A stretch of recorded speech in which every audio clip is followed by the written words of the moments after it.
So good morning everyone, welcome to telecom digital classroom. और last time हम पढ़ रहे थे अबाउट कम्युनिकेशन स्किल्स। ठीक है, मैंने जैसे आपको इंट्रोड्यूस किया था, communication skill is the part of employability skill. कोई भी एम्प्लॉय बनने के लिए, कहीं पे भी जॉब करने के लिए, कोई बिजनेस करने के लिए या कोई भी काम करने के लिए we should have good communication skills. सबसे पहले हमने इसके बारे में पढ़ा कि व्हाट इज़ कम्युनिकेशन, है ना, what is the importance of communication, what is communication process. Communication process के बारे में भी हमने पढ़ा था यहाँ पे। हाँ, तो हमने पढ़ा था कम्युनिकेशन प्रोसेस के बारे में भी हमने पढ़ा जी। उसके बाद हमने इम्पॉर्टेंस ऑफ कम्युनिकेशन पढ़ी कि क्या ज़रूरत है, क्या महत्व है इसका, क्या इंपॉर्टेंस है, क्यों कम्युनिकेशन स्किल्स इतनी ज़्यादा इंपॉर्टेंस हो जाती है और क्यों ये एम्प्लॉय के लिए या बिजनेस स्पोक्स पर्सन के लिए, कहीं भी जॉब करने के लिए ये चीज़ें क्यों ज़रूरी है। तो हमने पढ़ा था जस्ट टू इन्फॉर्मेशन देने के लिए कम्युनिकेशन का यूज़ होता है, टू इन्फ्लुएंस, है ना, इन्फ्लुएंस करने के लिए कम्युनिकेशन का यूज़ होता है, अपनी फीलिंग्स को एक्सप्रेस करने के लिए कम्युनिकेशन का यूज़ होता है। इतना हमने पढ़ा था। अभी हमारा जो नेक्स्ट टॉपिक है वो हम पढ़ने जा रहे हैं यहाँ पे, उसका नाम है एलिमेंट्स ऑफ कम्युनिकेशन। हिंदी में अगर बात करें तो संचार के तत्व। ये पहले बच्चों ने काफ़ी पढ़ चुके हैं ये पिछले लेवल्स में, पिछली क्लासेस में। आइए शुरू करते हैं। हमने लास्ट टाइम पढ़ा था what is communication process, how it works, मतलब कम्युनिकेशन प्रोसेस कैसे काम करता है। तो हमने कुछ बेसिक चीज़ों के बारे में पढ़ा था। जब भी कोई कम्युनिकेट करना हो किसी के साथ तो there must be at least two persons, दो लोग वहाँ पे होने चाहिए। The first one is sender and the second one is the receiver. Communication process के लिए दो लोग चाहिए होते हैं। The first one is sender and the second one is receiver. अब देखो मैं मार्कर से हाईलाइट कर रहा हूँ, इसे हाईलाइटर से, तो उम्मीद है आपको समझ में आएगा मैं क्या बताने की कोशिश कर रहा हूँ। ठीक है, सेंडर और रिसीवर का बड़ा ज़्यादा इंपॉर्टेंट रोल होता है किसी भी कम्युनिकेशन प्रोसेस में। ये लोग बड़े ज़्यादा ज़रूरी होते हैं। लेकिन इनके अलावा जो कम्युनिकेशन प्रोसेस है उसमें बहुत सारे ऐसे एलिमेंट्स होते हैं जो काम करते हैं और जो और ज़्यादा इंपॉर्टेंस बढ़ा देते हैं, जिनके बिना कम्युनिकेशन प्रोसेस पूरा नहीं किया जा सकता। तो अगर आपको कम्युनिकेशन प्रोसेस के बारे में अच्छे से नॉलेज हो जाएगी तो आपकी कम्युनिकेशन स्किल्स जो है वो गुड हो सकती हैं। इसके अलावा यहाँ पे कुछ और एलिमेंट्स होते हैं, कुछ और तत्व होते हैं जो और ज़्यादा इंपॉर्टेंस बढ़ा देते हैं कम्युनिकेशन प्रोसेस की, और उनको समझना बहुत ज़्यादा ज़रूरी है। ये एक सिंपल एग्जांपल से समझा जा सकता है। लाइक सेंडर क्या करता है, कोई मैसेज क्रिएट करता है। ठीक है, क्या करता है, कोई मैसेज क्रिएट करेगा, इसने कुछ पूछना है, कुछ बताना है। ठीक है, तो ये मैसेज क्रिएट करेगा। तो एक एलिमेंट क्या हो गया हमारा, मैसेज। उसके बाद the second thing is encoding, यानी इस डायग्राम से थोड़ा सा आपको क्लियर नहीं हो रहा होगा क्योंकि यहाँ पे बहुत सारी चीज़ें इकट्ठी इकट्ठी दी है।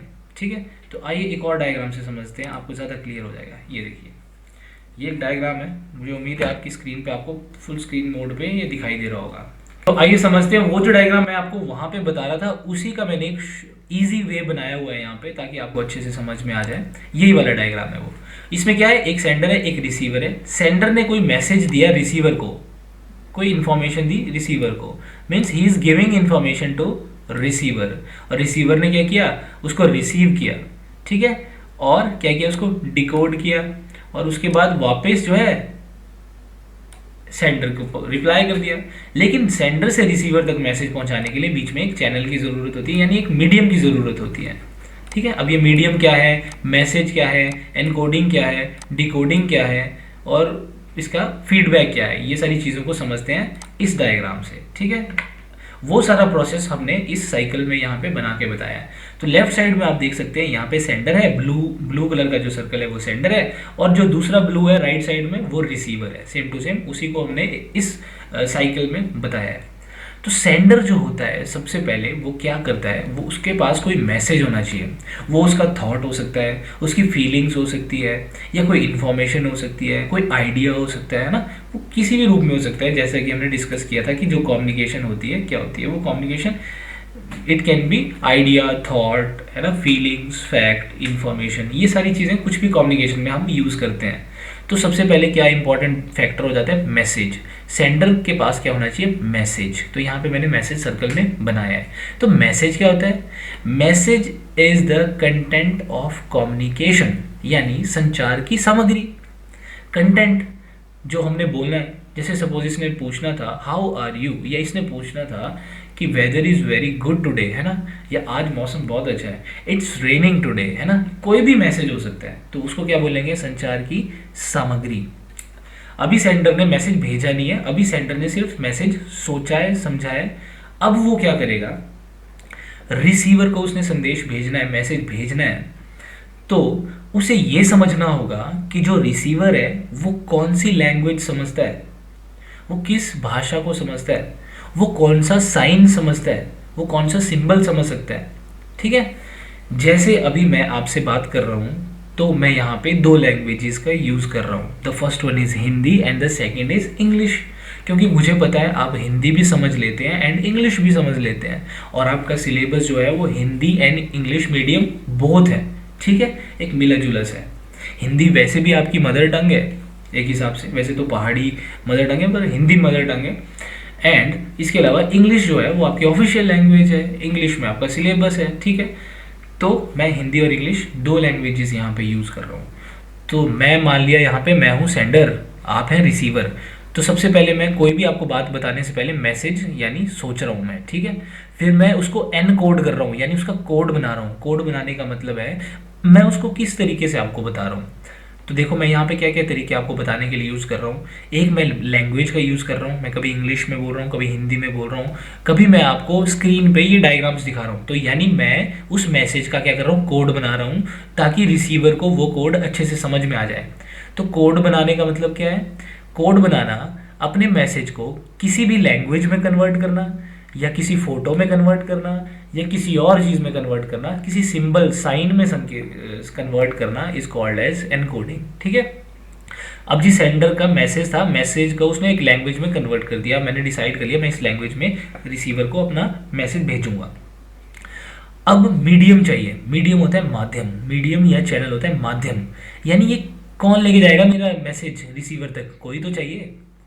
अगर मैं आपको लेटर लिखता तो मेरा लेटर ले जाने वाला होता पोस्टमैन, होता है ना, डाकिया लेके जाता है लेटर को, तो वहाँ पे मीडियम क्या होता, पोस्टमैन। मेरा मैसेज आप तक पोस्टमैन लेके आता। अगर मैं आपको किसी लैंडलाइन फ़ोन से फ़ोन करता तो वहाँ पे मेरा मैसेज आप तक कैसे जाता, केबल्स के थ्रू, जो केबल्स बिछी हैं दो फ़ोन्स के बीच में, उन केबल के थ्रू आप तक मैसेज आता। तो वहाँ मीडियम क्या हो गया, केबल्स। अगर मैं आपके साथ मोबाइल फ़ोन से कम्युनिकेट करूं तो वहां पे मीडियम क्या हो गया, radio waves. Mobile phone radio waves के ऊपर चलता है, तो मोबाइल फ़ोन से अगर मैं आपके साथ कम्युनिकेट करता तो वहां पे मीडियम क्या होना था, रेडियो वेव्स। ठीक है, इसके अलावा ऐसे हर बार मीडियम जो है बदलता है। अगर दो लोग आमने सामने बातचीत कर रहे हैं तो एक अगर बोल रहा है, सेंडर रिसीवर सुन रहा है, तो उनके बीच में मीडियम क्या है, यहाँ पे तो कोई केबल नहीं बिछी है, यहाँ पे रेडियो वेव्स नहीं है, यहाँ पे क्या है, यहाँ पे साउंड वेव्स हैं, है ना, ध्वनि तरंगे हैं। तो ध्वनि तरंगों को चलने के लिए वातावरण यानी एनवायरनमेंट यानी एटमॉस्फेयर चाहिए होता है। अगर आप सपोज स्पेस में चले जाएं, अंतरिक्ष में चले जाएं, अंतरिक्ष में अगर आप बात करते हैं एक दूसरे से तो आप बातचीत नहीं कर पाएंगे, बिकॉज अंतरिक्ष में एटमॉस्फेयर या एनवायरनमेंट नहीं है जो कि साउंड वेव्स को एक जगह से दूसरी जगह ले जाता है, वो अंतरिक्ष में नहीं है जी। ठीक है, तो हम कहाँ पे, धरती पे बात कर सकते हैं एक दूसरे के साथ, बिकॉज यहाँ पे एटमॉस्फेयर है, एनवायरनमेंट है, पर्यावरण है। इसकी वजह से मेरी आवाज़ सामने वाले तक पहुँचती है जब हम आमने सामने बात करते हैं। अब आप जैसे अभी दूर है तो मैं आपके साथ कैसे बात कर रहा हूँ, थ्रू इंटरनेट। इंटरनेट के थ्रू तो है, लेकिन रेडियो वेव्स जो है मेरे सिग्नल को आप तक लेके जा रही है, मेरे मैसेज को आप तक पहुंचा रही है, और आप इसको देख पा रहे हैं और समझ पा रहे हैं। तो आपने, उम्मीद है मेरे को, मीडियम समझा होगा। जो सेंडर का जो मैसेज होता है उसको रिसीवर तक ले जाता है उसको मीडियम बोलते हैं। अब देखिए मीडियम के बाद जो अब चला मैसेज मीडियम लेके गया रिसीवर तक। रिसीवर के, अगर सेंडर ने मैसेज बोला है, बोल के किया है, अगर सेंडर ने मैसेज को बोला है, वो बोल के स्पीकिंग मैसेज है उसका, तो रिसीवर के कान ठीक होने चाहिए, उसको सुनाई देगा, तो उस तक संकेत, सिग्नल, मैसेज पहुंच जाएगा।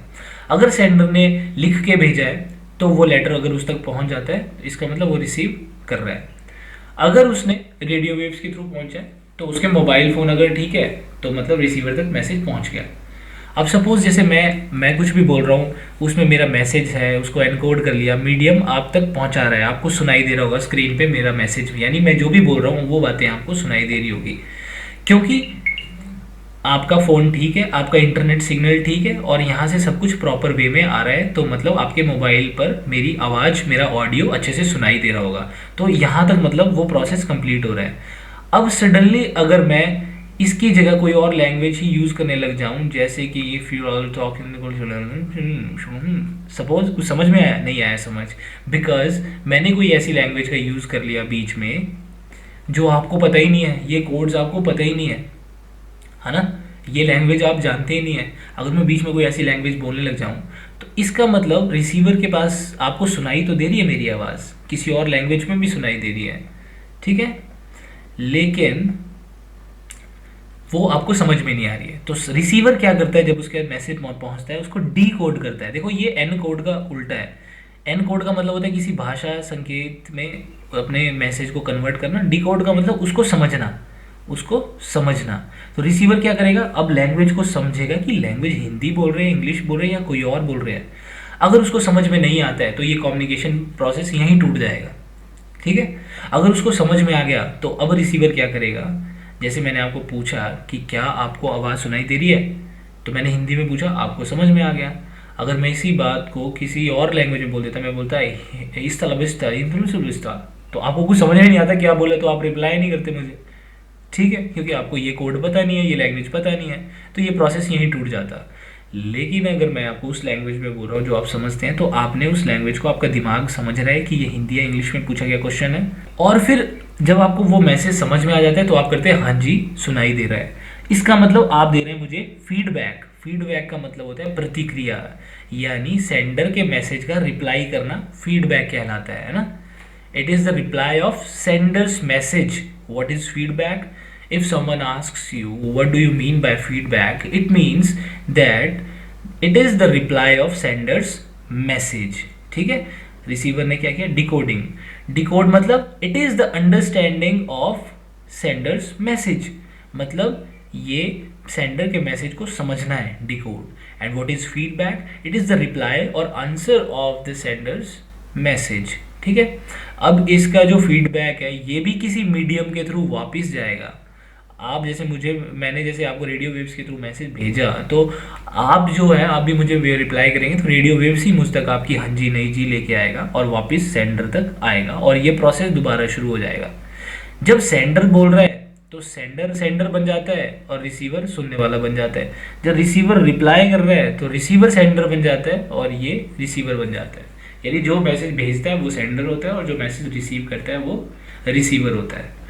उम्मीद है आपको ये एलिमेंट्स ऑफ कम्युनिकेशन समझ में आया होगा। ये एलिमेंट, एक एक एलिमेंट का क्या रोल है, वो क्या करता है। सपोज आपको कोई क्वेश्चन आ जाता है एग्जाम में कि describe elements of communication and explain each element, मतलब आप पहले एलिमेंट बताओ सारे और उसको एक्सप्लेन करो।